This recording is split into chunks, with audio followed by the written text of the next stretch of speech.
Estamos de volta para mais uma edição do nosso programa Entrevista. E o nosso entrevistado de hoje é o professor Geraldo Eustáquio Ferreira, professor Dadinho, historiador, filho ilustre de João Monlevade, que está lançando o cordel que conta a história do cônego Higino, padre Higino, que faria 100 anos no próximo dia 23 de dezembro. E, mais uma vez, ao meu lado, meu amigo Marcelo Melo, para me ajudar na condução dessa entrevista, desse bate-papo com o professor Dadinho. Tudo bem, Marcelo? Tudo bem, Emerson. Tudo bem, amigos telespectadores. Estamos aí na segunda edição desse programa Última Notícia. E hoje, tendo a honra de receber a visita do nosso mestre aqui, o professor Geraldo Eustáquio Ferreira, o professor Dadinho, filho ilustre de Monlevade, como bem disse o Emerson, que vai falar um pouco a saga do padre Higino, né? Que foi, na vida religiosa e social de Monlevade, teve importância fundamental e que estará comemorando seu centenário agora, no próximo dia 23 de dezembro. Bom dia, Dadinho. Bom dia, telespectadores. Com muito prazer, estou aqui para prestar as informações, os esclarecimentos necessários à vida do padre Higino. Professor, o padre Higino nasceu em 23 de dezembro de 1912 em Barra Longa, né, município de Barra Longa, e a entrada do padre Higino para a igreja, e aí antes mesmo de chegar a João Monlevade, ela se deu através da diocese de Mariana, né, e um dado interessante é que ele estudou em Roma, né. Como é que, naquela época, né, os padres no Brasil, na verdade, tinham essa tradição de ir para Roma? Por que o padre Higino foi estudar em Roma, antes até da gente chegar na vinda dele para João Monlevade? Correto. Né? Na realidade, não eram todos os padres que iam a Roma. Quando o padre Higino, menino, quando descobriu a sua vocação sacerdotal, ele foi encaminhado para estudar no seminário de Mariana, o tradicional seminário da Arquidiocese de Mariana, onde eu também passei uma temporada. Lá, a inteligência dele era muito grande, ele se destacou muito nos estudos. Aliás, uma safra, na época que ele estudou em Mariana, uma safra de pessoas assim muito inteligentes. Só da turma do cônego Higino, além dele, foram mais 2 escolhidos para fazer um doutorado em Roma. Significa o seguinte: em Mariana, eles faziam os estudos preliminares, chamado curso de Humanidades, faziam filosofia, e, porque se destacavam nos estudos, eram convidados pelo arcebispo de Mariana a concluir os estudos sacerdotais em Roma, na Pontifícia Universidade Gregoriana, que vamos dizer assim, é a Universidade do Papa, é uma das universidades mais famosas do mundo, né? Só gente fera que passa por lá. Basta dizer que da hierarquia brasileira, né, os bispos, arcebispos que estão por aí, quase eu diria assim que uns 40, 50% deles fizeram curso acadêmico na Pontifícia Universidade Gregoriana de Roma. E lá o padre Higino fez a sua tese de doutorado, que era sobre a aplicação do Concílio Tridentino na formação dos seminaristas brasileiros até 1899. Certo. É um recorte que se fez assim da aplicação desse decreto sobre a formação de padres. Com ele estavam Dom Oscar de Oliveira, que na época colega de curso dele, que veio a ser arcebispo de Mariana. E um outro colega dele, José Alves Trindade, foi o bispo de Montes Claros. E, coincidentemente, esteve em Monlevade, quando a paróquia foi criada, em 48, ele era secretário do bispado de Mariana. Então, ele é que leu da cátedra a bula, vamos dizer assim, de criação da paróquia de São José Operário. Ele era secretário do arcebispado de Mariana. Então, por indicação de Dom Elvésio Gomes de Oliveira, que era na época o arcebispo de Mariana, ele foi para esse curso em Roma. Ele foi fazer esse curso em Roma. Depois, voltando para o Brasil, e ele foi indicado, então, para João Monlevade, em 1945. Isso. Nas vésperas da formação, então, da paróquia. Mas só que tem que ele passou um pouquinho também em Cataguases. A primeira colocação dele, que ele se ordenou em 36, né? Ele veio de Roma em 38, que ficou lá mais 2 anos para fazer a tese. Então, ele foi colocado em Cataguases como vigário coadjutor. Depois veio para Santa Bárbara, aqui próximo de nossa cidade, aqui na nossa região. Ele foi vigário em Santa Bárbara. E exatamente em 45, ele veio para Monlevade para substituir o padre Almir, que estava saindo. Que era o capelão da época. Que era o capelão cura. Aí o cônego Higino, na condição de capelão cura, ele preparou, né, ele continuou o trabalho de preparação para a criação da paróquia, fato que se consumou em 1948, em setembro. Só uma pergunta, capelão cura, qual o significado, né? Para a igreja, hoje não existe mais esse termo, como você disse, na coxinha, mas cura, por que capelão cura, né? Cura, na realidade, significa cuidador, né? Os padres, antigamente, eram chamados de cura, né? Tem o grande santo Cura d'Ars, que é padroeiro dos padres do mundo inteiro, né? Um santo importante da igreja, né? Então, ele era capelão porque não era paróquia ainda. Isso se chama de pároco, né? Quando era padre, porém tinha o título de capelão. Porque era uma capelania. A cidade, vamos dizer, a igreja que ele dirigia ainda não tinha atingido o status de paróquia. Era uma capela, né? Era uma capela. Entendi. Até porque nesse período Monlevade sequer era distrito, né? Era distrito. Era um povoado e depois se torna distrito. Aliás, Monlevade se tornou distrito em 48, do mesmo ano da paróquia. Coincidentemente, no mesmo ano da paróquia. Isso mesmo. Mas a gente até conversado aí nos bastidores, né? Tem um lance interessante com o Padre Almir. Você falou que não sabe realmente a história, mas o nosso amigo telespectador seria interessante abordar esse tema, né? Que o Padre Almir veio para Monlevade antes do Padre Gino. Antes do Padre Gino. Foi o primeiro capelão cura, né? Ele ficou aqui de 42 a 45. 3 anos. Então, história, né? Que seja fato ou não, mas que ele era vizinho de uma pessoa, uma parte baixa da cidade, que criava animais. Naquela época era muito comum ter animais em casa, né? No quintal, tipo um ranchinho ali, né? E as pessoas faziam as compras e as compras eram entregues nas casas, nas residências. E parece-me que o entregador das compras fez uma pequena confusão que pode ter gerado um grande dano, né? E também aí tudo, não é por acaso, depois chegou o Padre Gino, que se tornou tão popular na cidade. E para a casa do padre foi entregue material para animais, ferradura, cravo, né, prego. E o padre teria se sentido ofendido e foi até o bispo de Mariana para pedir a saída de Monlevade quando veio o Padre Gino. Então, conte-nos um pouco o que você sabe dessa história. A história, eu já ouvi contar, algumas pessoas contarem, mas eu assim, não sei se ela é verídica, né? Agora, o que eu sei do fato, porque eu ando pesquisando os livros da paróquia, e tem um livro de tombo, né?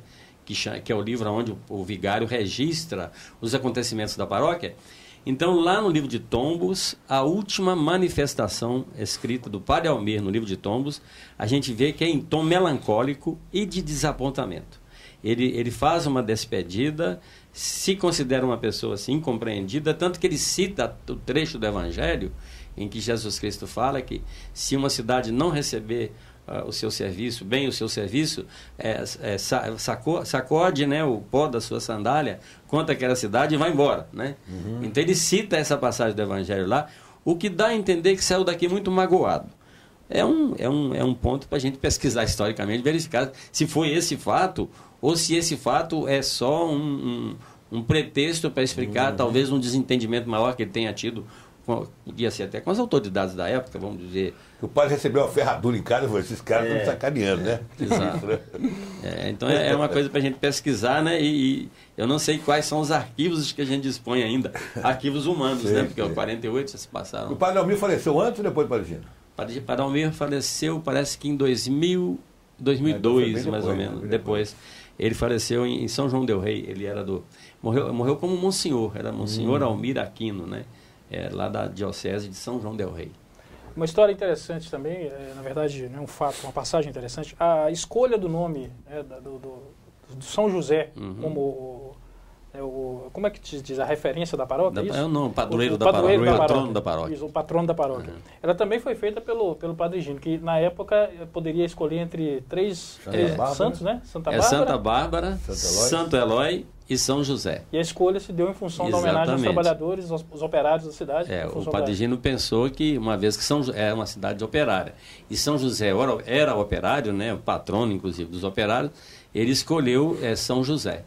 E interessante que além de Santa Eloy, Santa Bárbara, né? Santa Bárbara, eu não sei contar muita história dela não, mas ela tem qualquer coisa aí com tempestade, raios, trovões. Até na linguagem do candomblé, Santa Bárbara aí dos trovões, né? Exato. Aí dos raios, até Betânia. E Santo Eloy era bispo, ele era ourives, ele era uma espécie assim de ferreiro, né? Eu não sei, quem concebeu a igreja, né, foi o doutor Iaro Burian, né? É uma pessoa de cultura europeia, e Santo Eloy também é um santo da Europa, não sei mais de que país que ele é, mas assim, eu tenho para mim que quem concebeu a igreja tenha imaginado Santo Eloy como patrono. Assim, isso não é assim, eu estou julgando aqui, entendeu? Sem fundamentação, sem pesquisa nenhuma.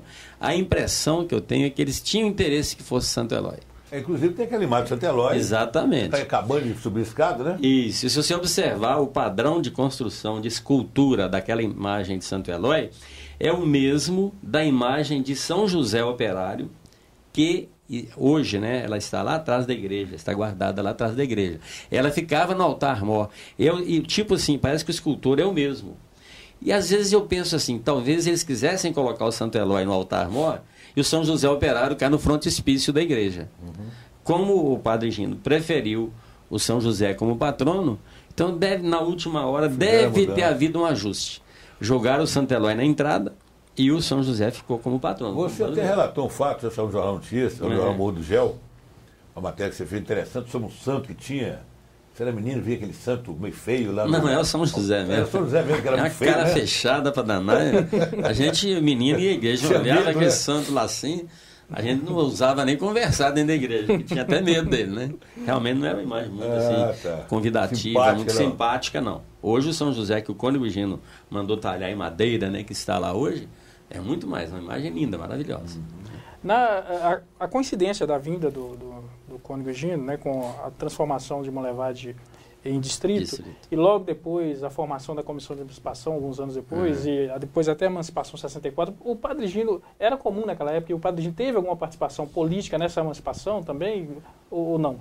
Eu acredito que não. O Padre Gino, assim, politicamente, pelo tempo de convivência que eu tive com ele, se ele tinha, né, as suas convicções políticas, e todos nós as temos, né, eu acredito que ele não manifestava assim claramente. Até porque você sabe que até a igreja mesmo pede, né, aos padres que não se manifestem em termos de política partidária.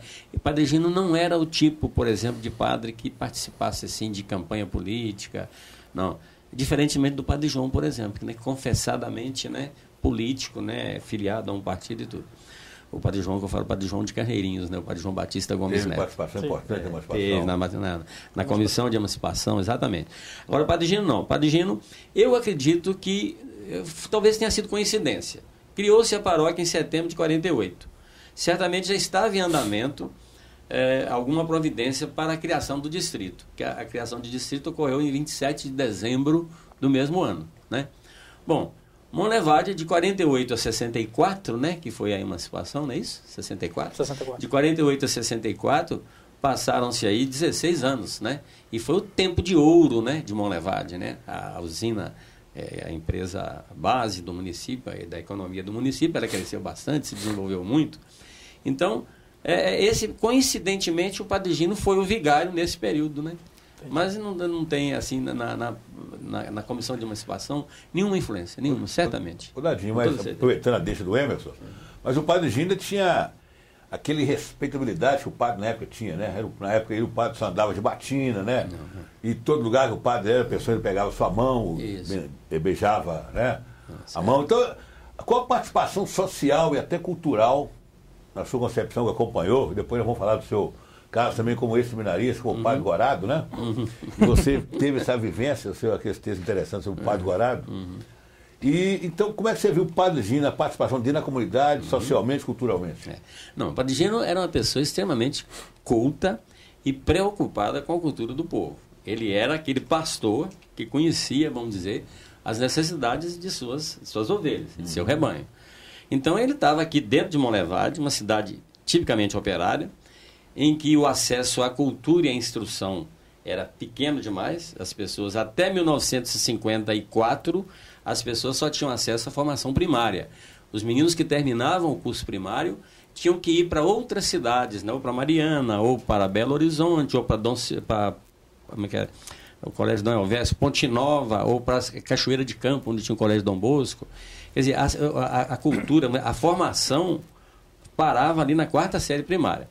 Os meninos esperavam fazer 14 anos, os que não tinham condição de estudar fora, para entrar no Senai, no curso, porque lá só podia entrar com 14 anos, né? O menino terminava o curso primário aí com 10, 11 anos, ficava 3 anos ocioso, esperando poder entrar no Senai para aprender um ofício qualquer, para depois se tornar um oficial dentro da Belga Mineira, né? Era o sonho de todo mundo trabalhar na Belga Mineira, né?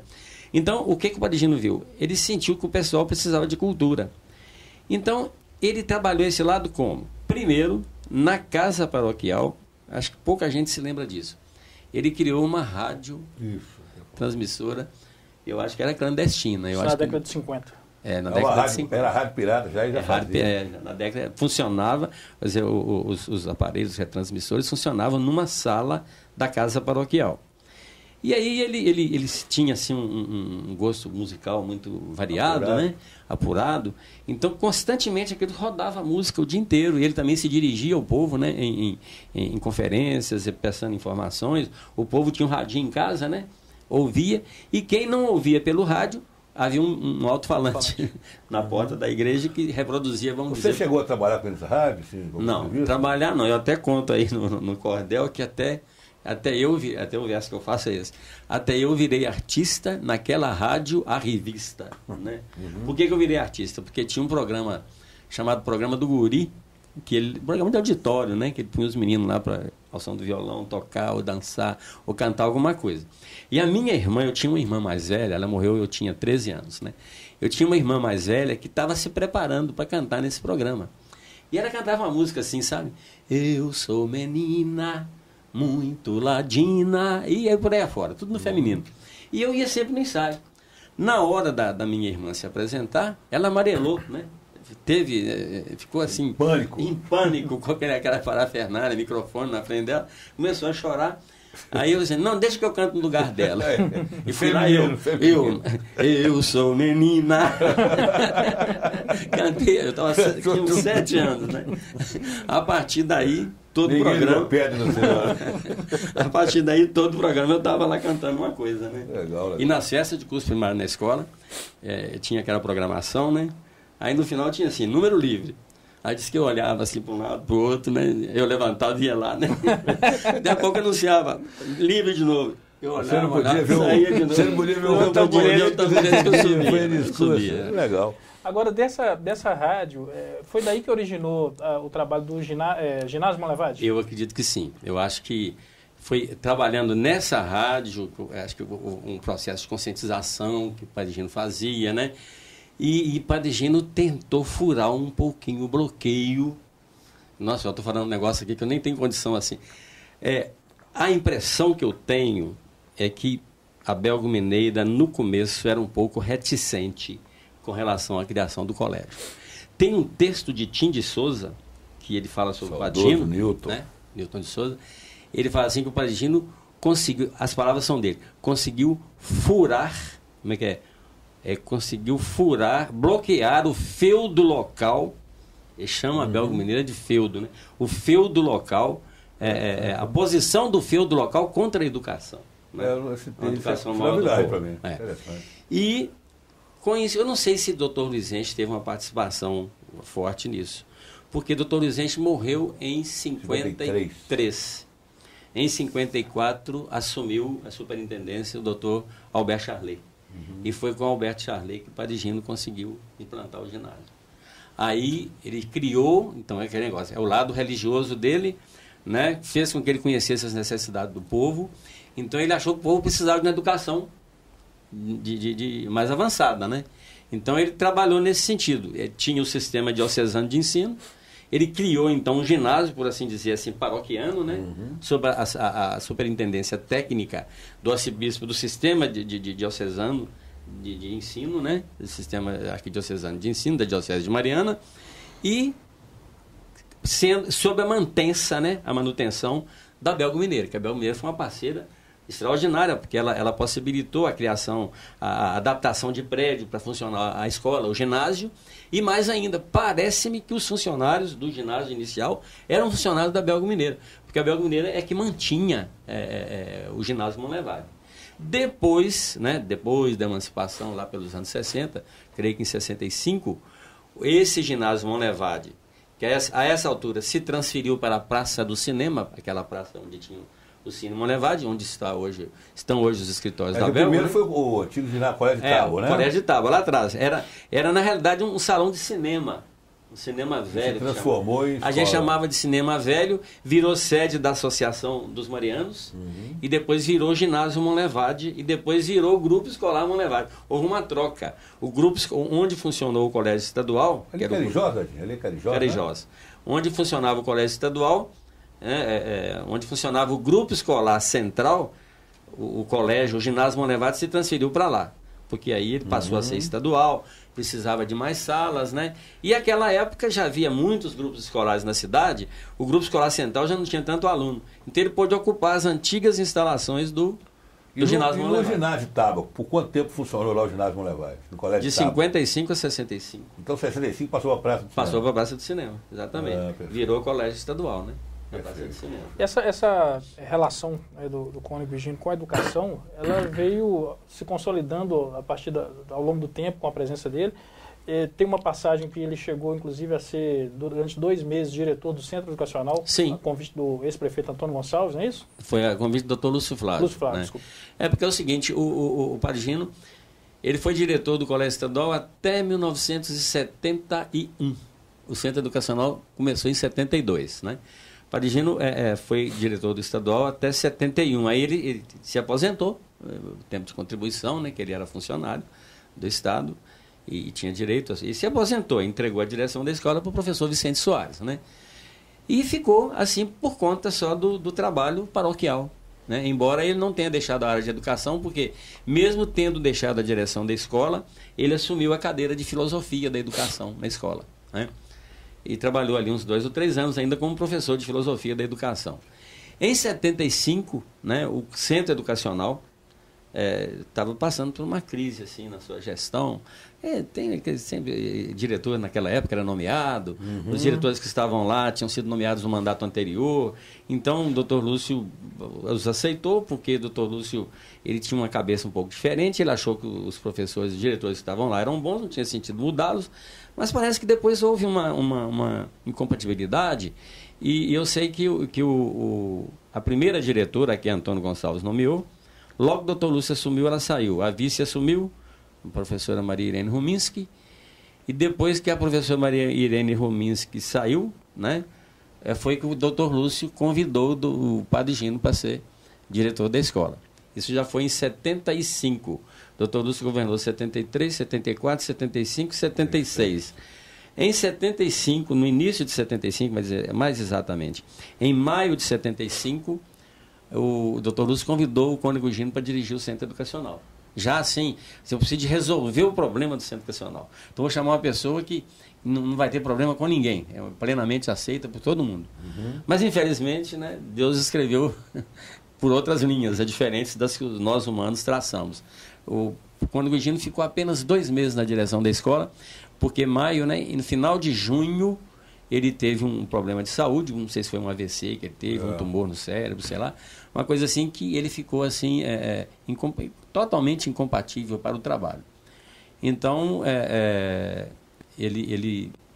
a direção do colégio foi entregue lá ao vice-diretor, na época, o professor Heber Fraga de Assis, e em outubro eu fui convocado para assumir a direção da escola, sucedendo diretamente o Cônigo Higino. Né? Rezo Pepino. Eu era funcionário, nessa época eu era funcionário da Secretaria de Educação, o Departamento de Educação na época, né? Ô Dadinho, é uma coisa curiosa, você falou o Padre Higino, ele aposentou-se em 71, inclusive quando eu fui fazer a antiga 5ª série, né? Foi justamente em 71. Isso. E na minha época foi, graças a Deus, o Padre Higino não era mais diretor, era Vicente Soares. Porque o Padre Higino era aquele, né? Você tinha medo de pegar um padre na sua frente, que era o cara grandão, com hábito, né?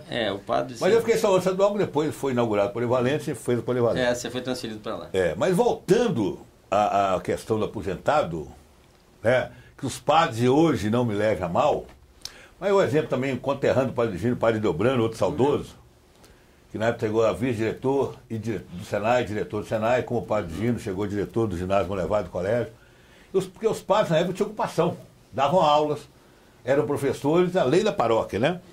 E hoje não é mais comum isso. Os padres hoje, eles simplesmente vivem a questão paroquial. Talvez é por isso, né? Essa é opinião minha, eles talvez tenham mais tempo a envolver em política partidária, não sei. Mas como é que você vê essa diferença do antes com a participação dos padres na comunidade, também como trabalhadores de hoje? Na realidade, o padre Gino, o cônego Gino, né? E vamos dizer assim, o padre Debrando, que foi professor no Senai há muito tempo, e o padre Henriques também, né? Que, enquanto sacerdote, era professor. Uhum.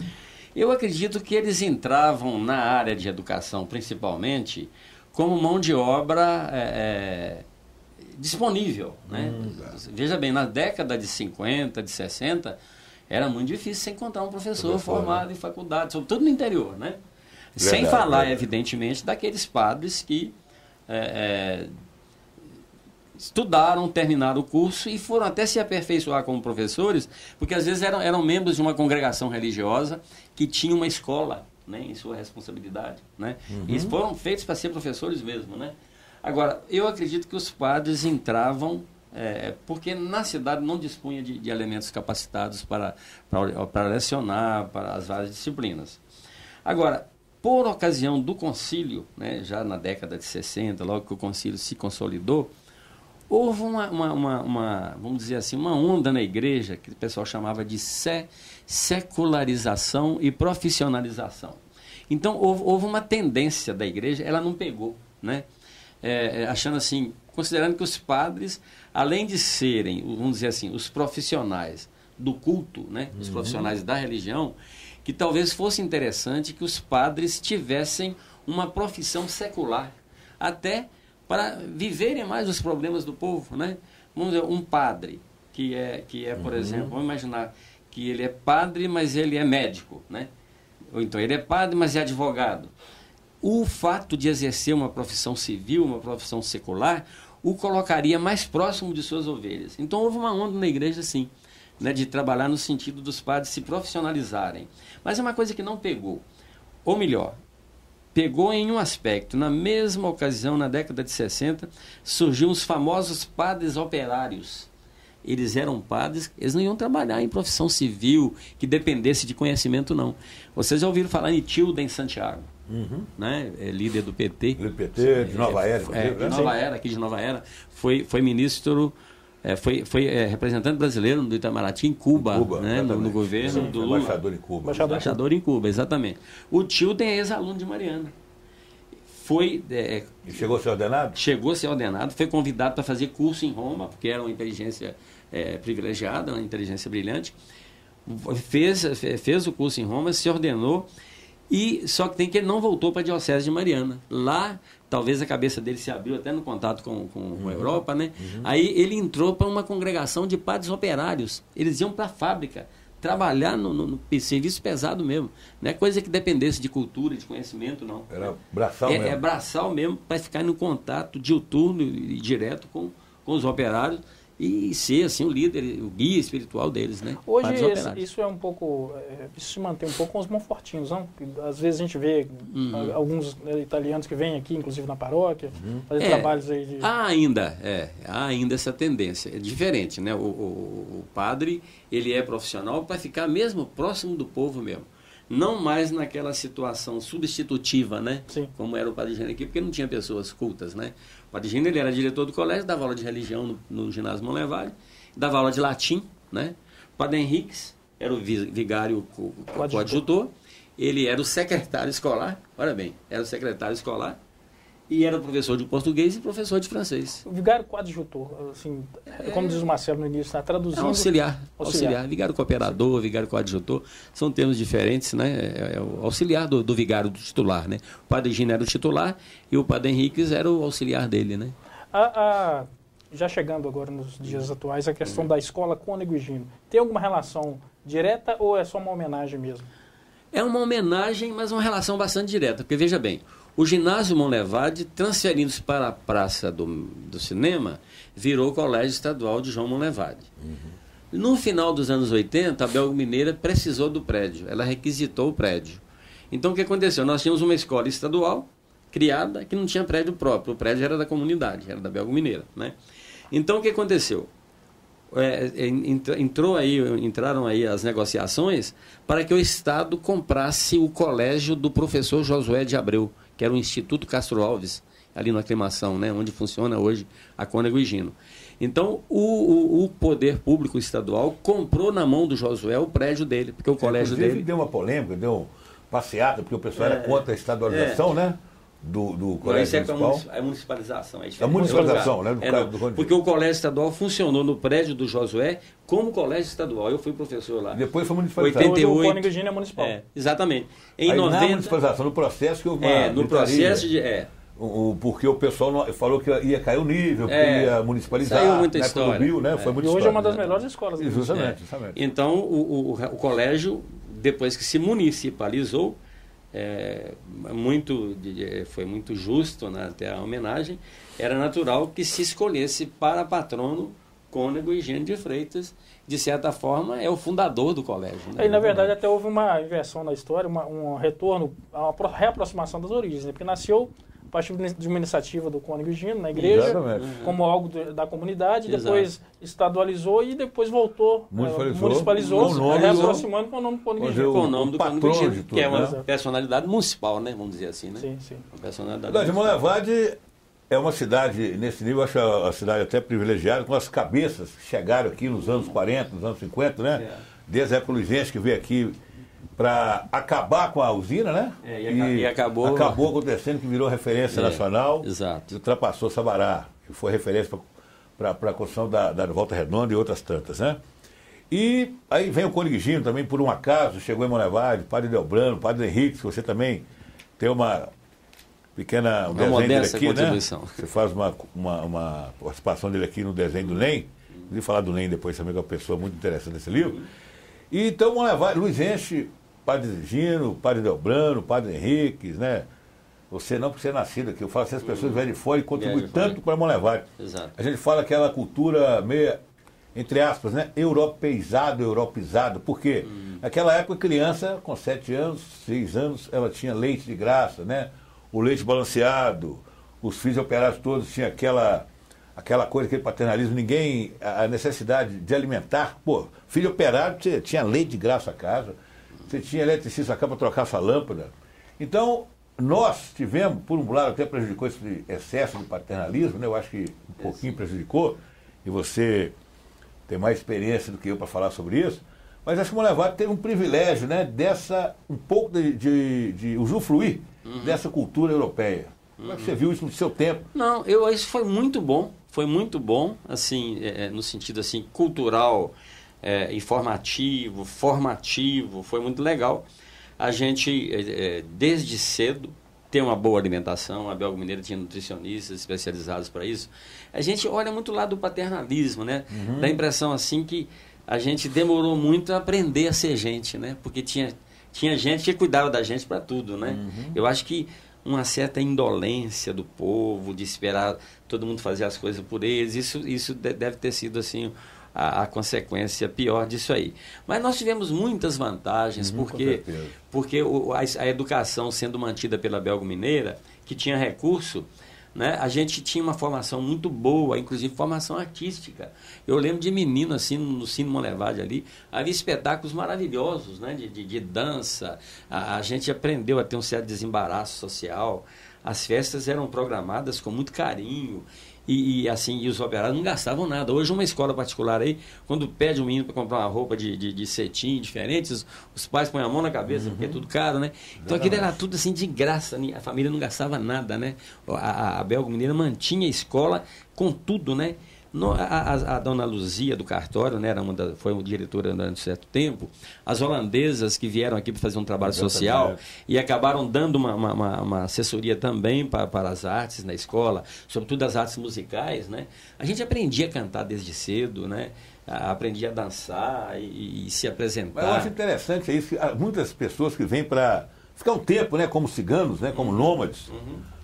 O Hermes pode dizer isso, e outros tantos, né, que vieram, apesar de ser vizinho de Itabira, mas as pessoas acabam aposentando e ficando por aqui. A gente tem vários exemplos, por exemplo, de delegados de polícia, juízes, médicos. As pessoas chegaram, mas gostaram da cidade e ficaram. Então você falou, por exemplo, dos holandeses, Mãe José, que o pessoal está em Lagoa da Prata, né? A Dona José já faleceu recentemente, mas eles vieram para ficar um período curto e acabaram prolongando essa estadia, né? E aquele trabalho tornou-se mais completo, né? Mais eficaz. Muita gente dizia que as pessoas vinham aqui para ganhar dinheiro, ganhavam dinheiro e ir embora, né? Mas realmente uma grande parcela veio para ganhar dinheiro, se realizou por aqui e por aqui ficou. Né? Aposentou e constituiu a família aqui. Isso é bom. Agora que eu falo muito nas coisas que eu escrevo, eu falo assim que Monlevade é uma cidade assim que não teve tradição antiga. Por quê? Porque ela brotou assim de uma vez, né? Toda cidade nasce devagarinho, uma casa, 2, 3, vira uma aldeia, vira um lugar, vira um distrito, vira um município. Monlevade não foi de uma vez, com a Belgo trazendo operários, pessoas migrantes de toda a região, né? Então você tinha assim uma cultura multifacetada, variada, gente que vinha de Nova Era, do Prata, de Dom Silvério, Alvinópolis, Nova Era, Bela Vista, Santa Bárbara. Quer dizer, a cidade é um amontoado de, vamos dizer assim, de forasteiros, usando uma palavra desse tipo, né? Forasteiro. Tornou-se meio pejorativo, mas é verdade. Mas é verdade. Então, eu acho assim que a partir dos anos 80, vou dizer assim, né? Quando, vamos dizer assim, a emancipação se consolidou mesmo, uns 15, 20 anos depois, a gente pode dizer assim que a partir dos anos 80 para cá, eu falo muito assim de um ser monlevadense, né? Parece que assim que o elemento cultural característico de Monlevade, a pessoa nascida em Monlevade, sem desconhecer os costumes, né, dos seus ancestrais que vieram de outra cidade, foram consolidando uma cultura muito própria, né? E hoje Monlevade, você pega aí, né?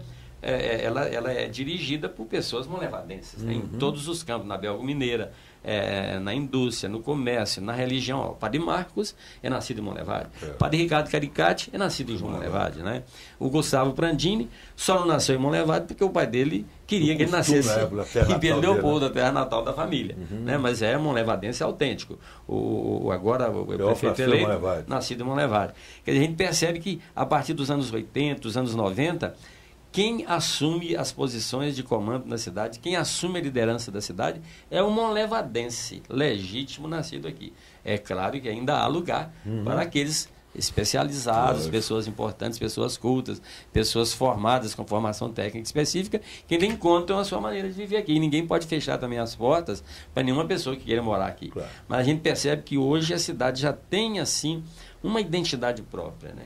Essa questão do forasteiro daria um tema aqui de 2 horas de discussão, né? Não, exato. Interessante. Mesmo porque ela tomou outra conotação posteriormente, né? Na verdade, assim, falar e poder ter a oportunidade de estar recebendo o professor Dadinho aqui, para a gente é um privilégio e com certeza outras entrevistas com outros temas nós faremos, porque na verdade... Nós temos que uns 5 minutinhos aí ou menos?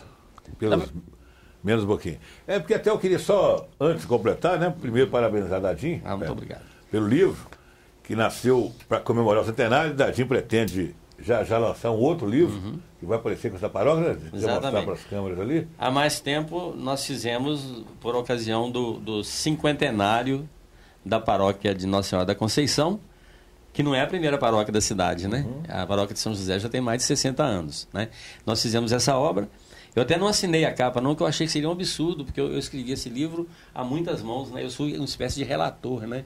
Eu pus aqui, onde eu devia pôr meu nome, eu coloquei aqui, Comunidade Paroquial de Carneirinhos. Embora na introdução, no prefácio que eu escrevi, eu tenha assumido como uma pessoa que realmente aglutinou e que articulou todos os artigos, as coisas que estão aqui dentro, né? Então, eu pretendo, com a saga do Padre Gino, que é um trabalhinho em cordel, diga-se de passagem, que esse trabalho nasceu quando eu tinha uns 26, 27 anos, eu era professor do Colégio Estadual. Foi quando o Padre Gino aposentou como diretor. Aí veio essa ideia. Aí nós fizemos uma apresentação da biografia dele no palco. Assim, eu era o narrador. Eu contava, assim, em prosa, alguns fatos da vida dele, que eu não tinha conseguido colocar em verso, né? O que eu tinha conseguido colocar em verso, que é mais ou menos 20% do que está aqui, né? Um grupo de alunos declamava isso, como no teatro grego, né? Em que um coro conta a história que é representada no palco. Então, eu narrava, um grupo de alunos previamente, né, escolhidos, ensaiados, declamavam os versos e a ação ia sendo encenada no palco. Na época, o Pindoba, irmão do Vicente Soares, que eu faço até referência a essa festa aqui. E eu guardei o texto e agora eu retomei esse texto, reescrevi a parte em prosa. Eu fiz também agora em verso, ficou muito melhor, tenho certeza. Né? Então, eu fiz isso para quê? Isso aqui é para a população em geral. Não esquecer que no dia 23 de dezembro, o Cônego Gino completa 100 anos. É mais assim um libelo assim, de conscientização e de sensibilização da população para essa data. ela saiu de graça para nós, por causa dos patrocinadores. Com o apurado na venda desse livrinho, a gente quer fazer uma obra mais de fundo, reunindo tudo que já se escreveu sobre o Padre Gino na imprensa, né? E até textos dele, né? Escritos por ele, a gente está colocando lá, estou pesquisando. E esse aqui entra também, só que daí que ele vai entrar explicado, porque tem muita coisa aqui que eu só insinuo no verso. Então, publicado dentro de um livro, eu tenho condição do rodapé de dar notas explicativas sobre o texto, sabe? E quem quiser adquirir esse livro, esse cordel, o seu contato, porque vai haver vários lançamentos, né? Vai. Igual já teve na igreja, nos barzinhos. Mas, assim, quiser contato com você direto... Contato comigo lá em casa, na secretaria 3852-4381. Na secretaria paroquial, né? Eu acredito que as secretarias paroquiais da igreja da Vila Tanque e de São José também vão... É porque eu não conversei com o padre ainda, mas eu acredito que vai ser vendido lá também. Né, mas já está na paróquia de Nossa Senhora da Conceição, quem quiser comprar lá diretamente.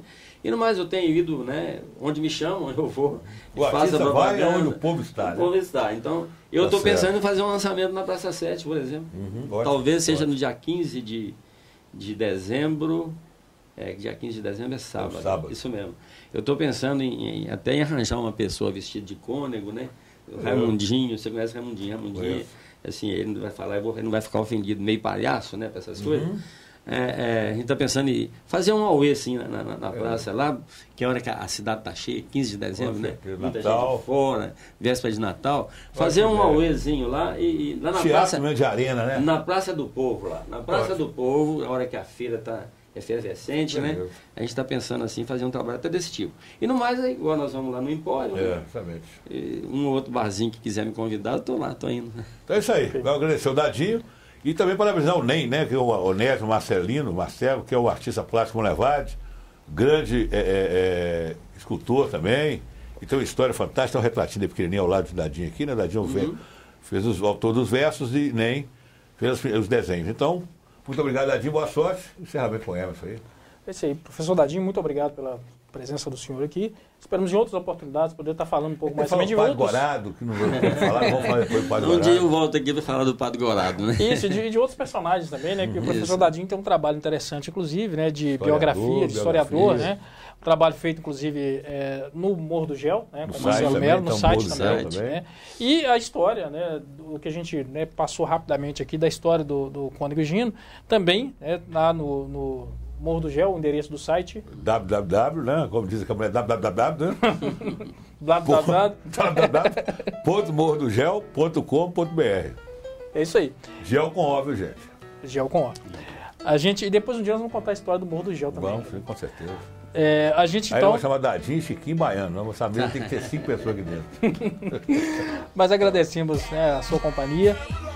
Foi realmente um bate-papo agradável. E na próxima semana estaremos de volta com mais um entrevistado.